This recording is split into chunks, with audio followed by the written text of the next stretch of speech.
Mamile, belle, la moustache et la capucha. Sito patamilo, vilata, katiki, bunetica. Sito patamilo, vilata, katiki, bunetica. Sito patamilo, vilata, katiki, bunetica. Sito patamilo, vilata, katiki, takatiki. Sito patamilo, vilata, katiki, bunetica. Sito patamilo, vilata, katiki, bunetica. Sito patamilo, vilata, katiki, bunetica. Mamile, belle, la moustache et la capucha. What's going on? This is your man John Fortune, your host of the Frustrated Fan Sports Show. And today, finally, the season is over.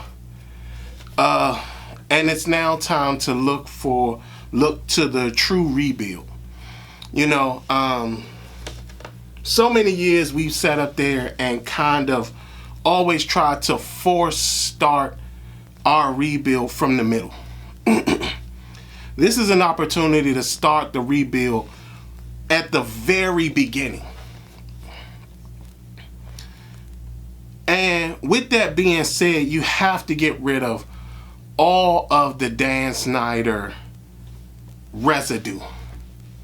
And I'm not talking about players, I'm talking about front office guys like Ron, Martin Mayhew, and Marty Hurney all gotta go. The scouting department has to go as well. Now, it doesn't mean that the scouting department is bad, but some of my issues that has arisen during Ron Rivera's time has been when it's come to drafting guys. You know, when you think about it, let's start with Marty Hurney for one, right? Like, Marty Hurney has been a guy who's sat up there and basically has survived in the NFL off of the worst thing about the NFL, and that's nepotism. I mean, Marty Hurney, you know, he was in Carolina for a very long time. But there was a point in Carolina where he was the general manager along with Dave Gettleman, which didn't make any sense. You know, like, how is a guy a general manager or co-GM or whatever he is in regards to this, in regards to the Carolina Panthers, but yet they still felt the need to bring a guy in afterwards and have him co-general manage with you? Like I just think that that's like the craziest thing. And like I said, when you think about Marty Hurney, he started out as a news reporter. That doesn't mean news reporters can't be general managers, but sometimes the problem with the NFL is that when people hire their friends, sometimes it's also hard for them to fire their friends. And to me, this goes down that track meet of when you think about a lot of the draft picks that we've had. You know, you're talking about during Ron Rivera's time here, he's drafted 4 offensive linemen, I think. 4? You know, that's not a lot of offensive linemen, especially when you have a scouting department. Then you think about things like, you know, Jamin Davis in the first round. Quan Martin so high in the second round. You know, like, Quan Martin is the one that is surprising the most, because not only that, they gave us an excuse for why they didn't draft an offensive lineman, talking about, well, we wanted Steve Avila, but he wasn't there. But there were so many guys still on the board that are actually playing very well, that we could have had here. Cody Mock went right behind us. He went a pick after us, played all 16 games, and was probably one of the best young offensive linemen in the league this year. Osiris Torrance is looking good in Buffalo. Juice Scruggs is looking good in Houston. Tyler Steen, even though he didn't play much, everybody sees that he's going to be the eventual replacement at guard or tackle. I mean, there are decisions that were made that made no sense. And that, in reality, moving on from all these guys is what is needed. I mean, yeah, I heard the whole thing about Ron Rivera and I managed the team for 3.5 years or whatever he said. Look, y'all, the reason I didn't do a video about that is because it's what he's been doing his whole career here. Remember, I was the first one to say y'all. And I want y'all to say it with me. Ron Rivera has always had what? Inconsistent messaging. So guess what? I'm not surprised that when he first got here, he had an inconsistent message, and on his way out, he's leaving with an inconsistent message. Imagine being a player on that team, having to deal with a coach that gives you that type of, like, I don't know how many of y'all have ever dealt with a boss, but there are times where you can have a boss who'll sit up there and talk to you and stuff like that, like nothing's going on, and then will write an email with all this stuff, and it's like, well, wait a minute, we just spoke. You didn't say nothing about all this. Why not? That's what it's like to deal with a coach like Ron Rivera. Just the message is just off. You can't say you want to win, but then you got a coaching staff that doesn't assist with that winning, that doesn't develop that well. I mean, think about it. This year, he 3 of his top coaches were gone. And the units that they commanded were bad this year. Well, they weren't bad. Well, they weren't bad, but they weren't as good as they were in previous years.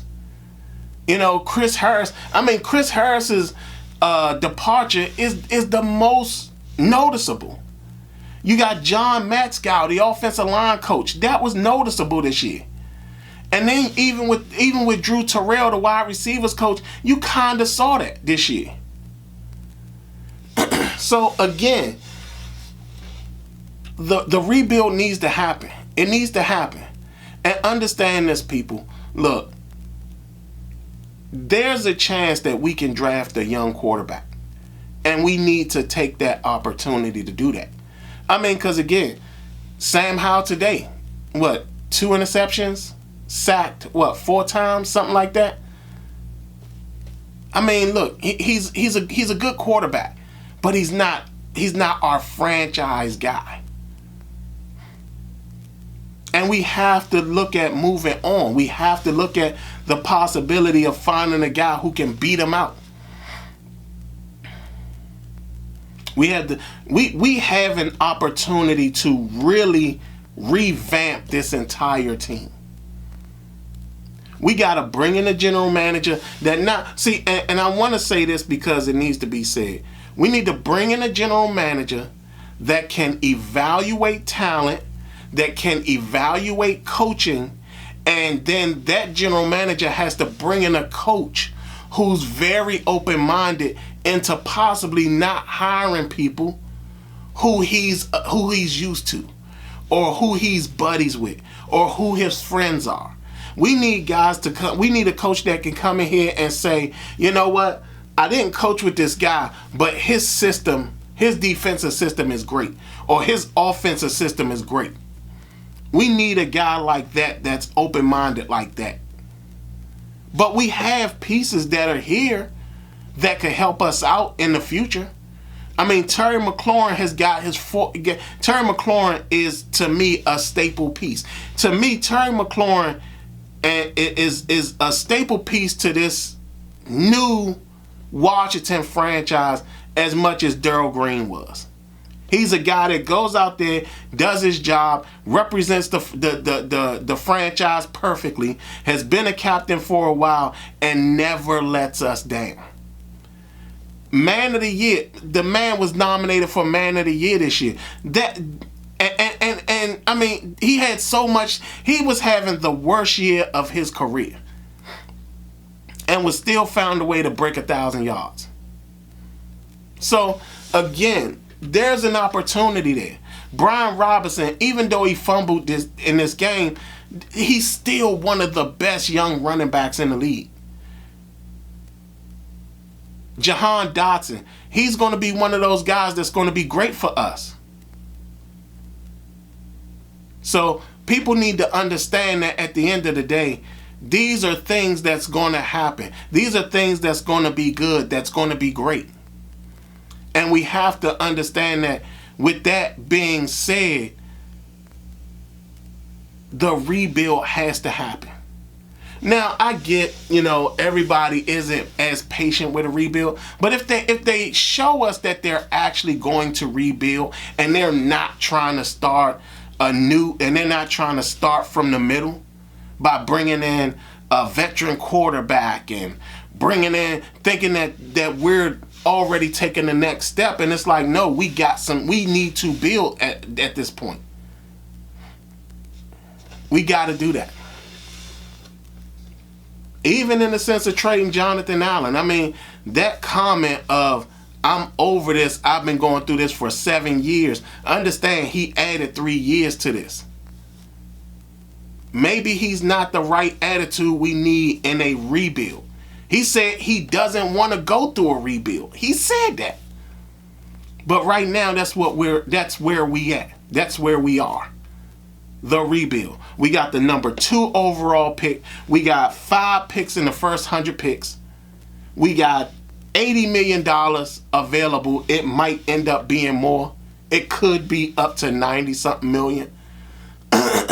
But again, we have an opportunity to do a true rebuild. And then not only that, guess what?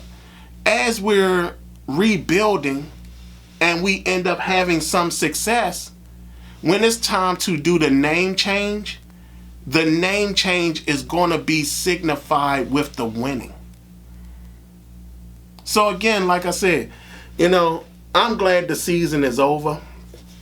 I'm glad Ron will be gone. I want Marty Hurney gone. I don't care if he's advising Josh Allen. I hope Josh Allen doesn't fall for the banana in the tailpipe with Marty Hurney, because again, he's been a guy who's completely survived off of nepotism in the NFL. And to me, he hasn't done enough to prove that he's worthy of staying here. We got to let him go. Martin Mayhew, he has to go too. Again, anybody that Ron has brought in all have to go. We got to let them all go. And don't get me wrong, I feel for these coaches. I really do. I feel for some of the front office people, but at the same time, I even feel for some of the scouts. But at the same time, we have to move forward. We have to move forward. And a part of moving forward is having to let all the bad stuff go. Ron did so many bad things while he was here. And all Ron had to do was just be honest. If Ron would have been more honest and wouldn't have tried to dupe the fan base into thinking like himself, even though he did dupe a lot of them, I mean, there were a lot of fans out there repeating the exact same message that Ron was repeating, which wasn't good at all. And these are things that people have to understand. Like Ron, even though we all wanted him to be great, he just wasn't great. He wasn't a great coach. He wasn't going to be a great coach. We wanted him to be a great coach, but it's difficult when you have a coach that's sitting up there and not really being honest with a fan base who's very intelligent.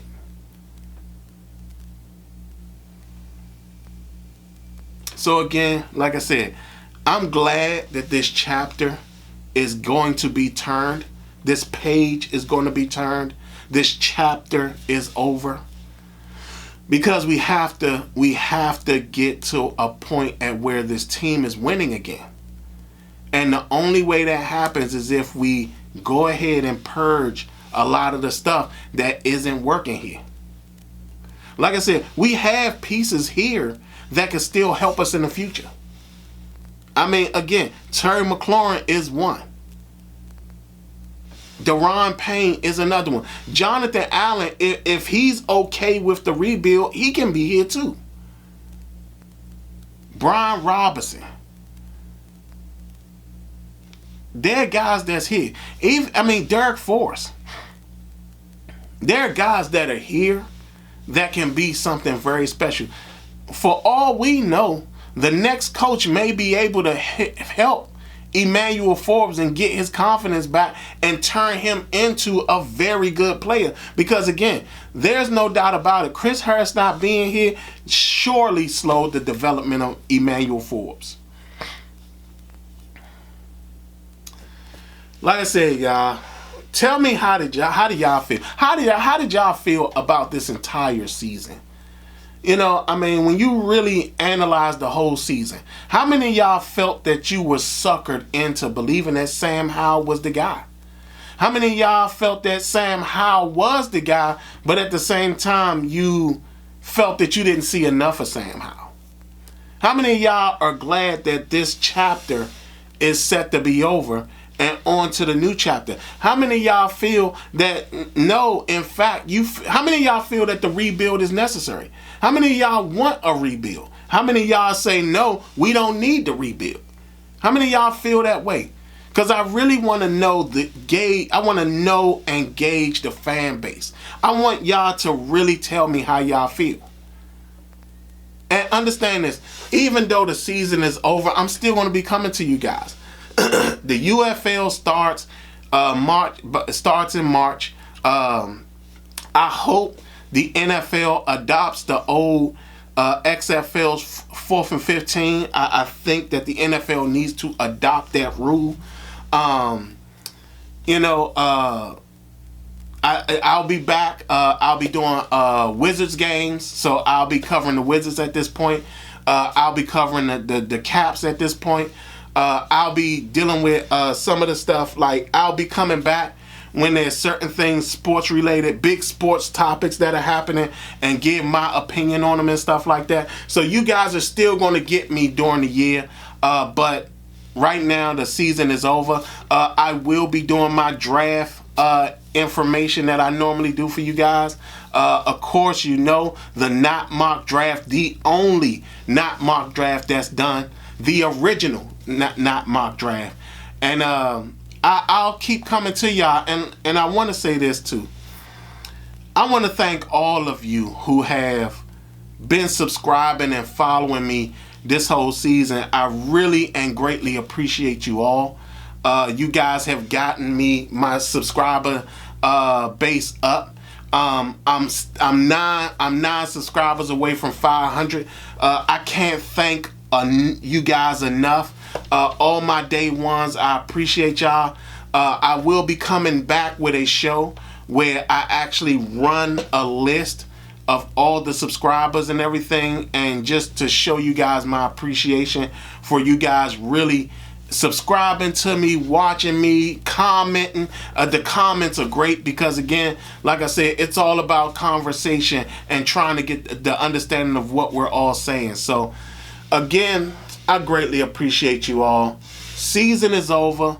Y'all tell me what y'all think. Rebuild or not. Sam Howell or not. What you want to do with the 2nd overall pick. Do you feel this? We got to get rid of everybody and start fresh. Start completely fresh and get ready to move into the future of winning and go from there. Y'all tell me what y'all think. Other than that, season is over. This has been your man, John Fortune, and this has been the Frustrated Fan Sports Show.